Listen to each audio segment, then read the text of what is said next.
You there. Do you like Total War games? I don't know if they do, but I like Warhammer games. Well then, how about Total War Warhammer? Yes! I like that. Now, this is the first game that combined these two very long series. The first Total War game actually came on floppy disks.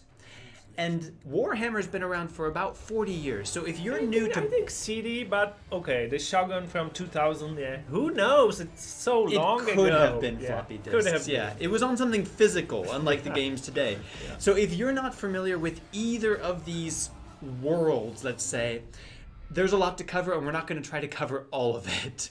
But Total War has a long history. Warhammer has a long history.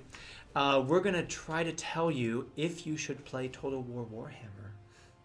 So for the genre, well, the genre is Total War. The genre is Total War. It means that there is turn-based management of your economy and things like this, and then real-time battles where you're managing large numbers of troops to try to crush the enemy. That's basically it. And this game is massive. Total War Warhammer is massive in 2022. It was not at when it was released. It had 4 campaigns that you could play. Right now it does have 5.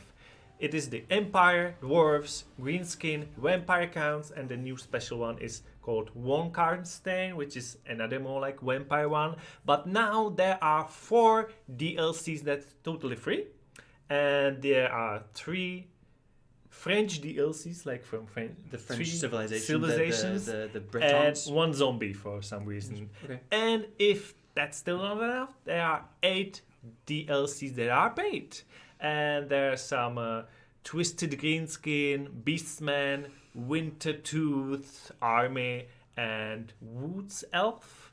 Wood Elf, basically variation of the current one. So total of 17 campaigns, each one with its own story, which is own race, and the first battle that is totally different and unique. Very unique unit types. But that's not all. I forget to show you. You can see actually the one with the coin is the paid one. You can see the free ones, and without any mark is the standard one. But I forget to tell you that there's not only campaign. Yeah, this is going to take more time. There are quest battles. There are custom battles.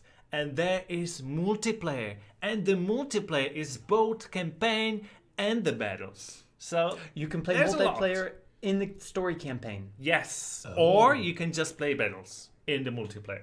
That's a lot of options. A lot of options, yeah. While you're playing, I think if you're new to this, the Total War series, the thing to understand is that it's almost like 2 games, because there is the large overlay map, and there it's turn-based, and you need to manage your economy. It's very important. I should find it somewhere.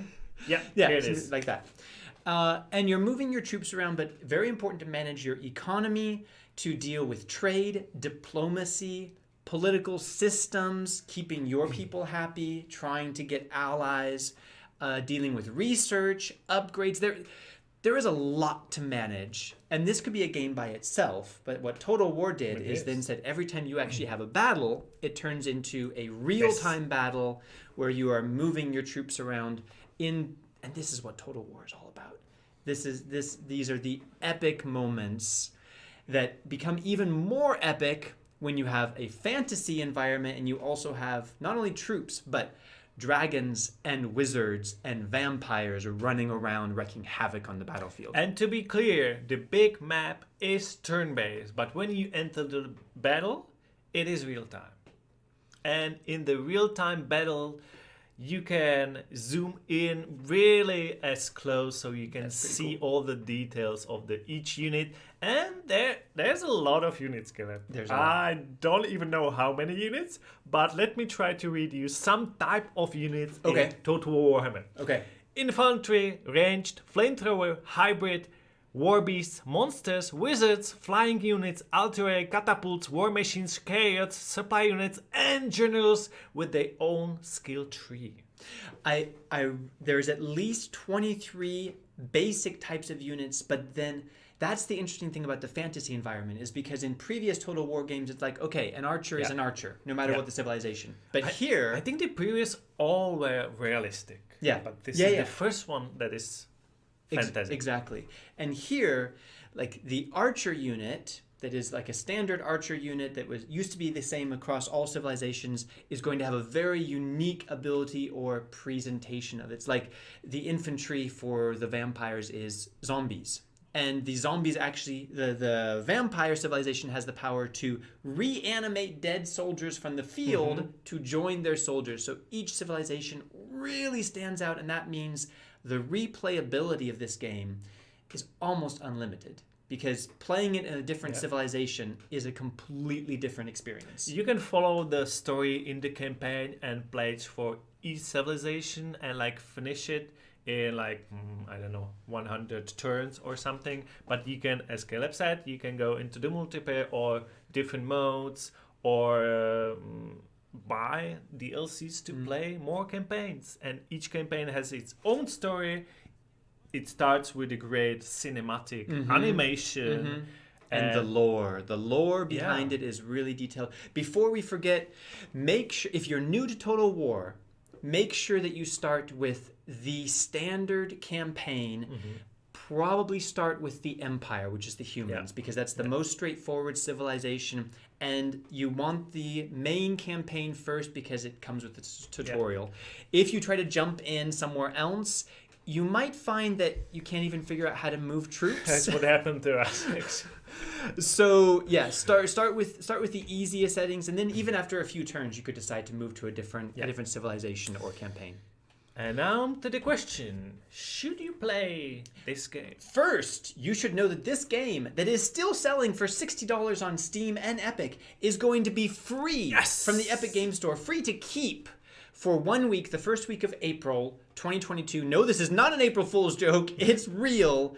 So you can go and get this game for free. But it takes a lot of time, steep learning curve. So, Mikhail, should they play it?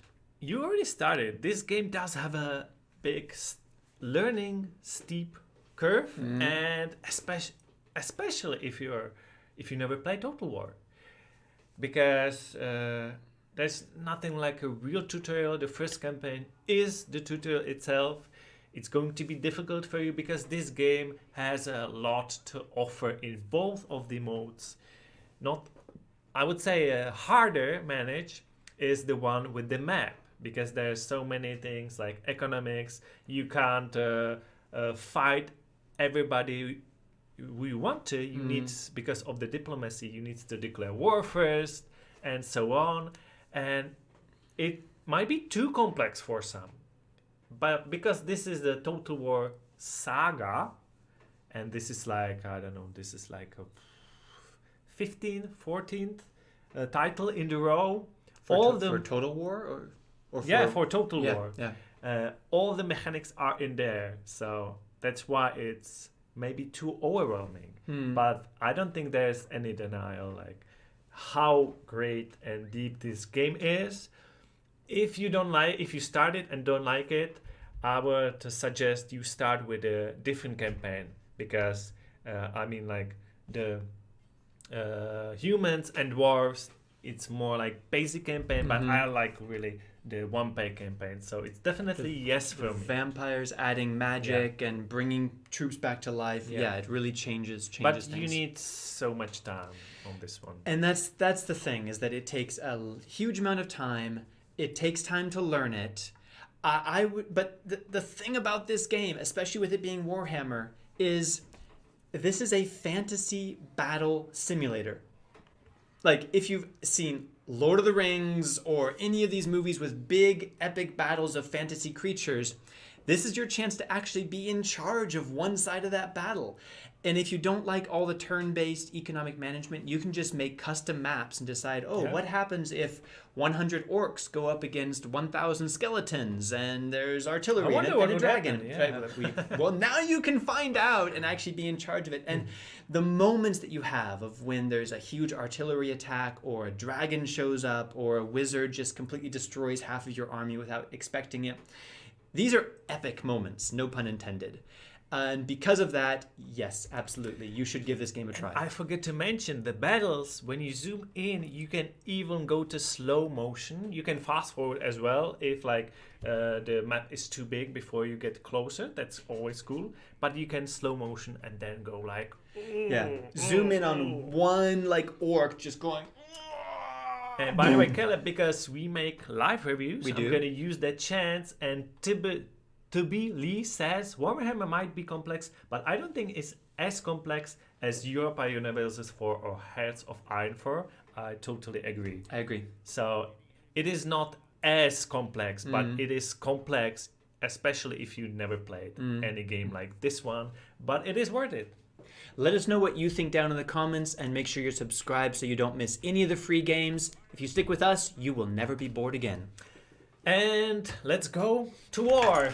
To Get battle! To battle! Charge! No, they're that way. They're that way.